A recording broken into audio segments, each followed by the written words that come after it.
ফুঁক দিবেন এবং সমস্ত পৃথিবী ধ্বংস হয়ে যাবে।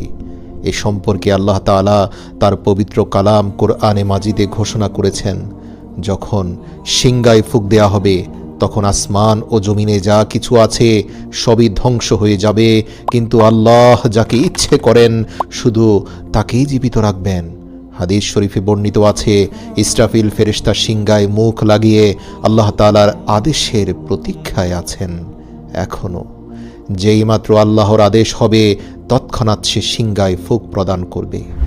এই সম্বন্ধে হযরত রাসূল সাল্লাল্লাহু আলাইহি ওয়াসাল্লাম বলেছেন, আল্লাহ পাকের হাতে আমার জান, আমি তার কসম করে বলছি, যেদিন ইসরাফিল সিংগায় ফুঁক প্রদান করবে তখনই কিয়ামত আরম্ভ হয়ে যাবে।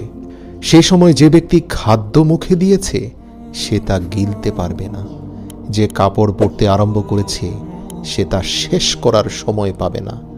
ইতিমধ্যে সকলে অজ্ঞান হয়ে পড়ে যাবে। ইসরাফিল আলাইহিসসালাম সিংগায় ফুঁক দেয়া মাত্র সারা দুনিয়াব্যাপী এক মহা হুলস্থুল পড়ে যাবে। আকাশ ফেটে যাবে, চন্দ্র, সূর্য, গ্রহ, নক্ষত্র কক্ষচ্যুত হয়ে যাবে। এই বিশ্ব ব্রহ্মাণ্ড তছনছ হয়ে যাবে। পাহাড় পর্বত চূর্ণ বিচূর্ণ হয়ে তুলার মতো উড়ে যাবে। নদ নদী এবং সমুদ্র শুকিয়ে যাবে। এই ঘটনার বর্ণনা দিতে গিয়ে পবিত্র কোরআনের সূরা জিলজালে আল্লাহ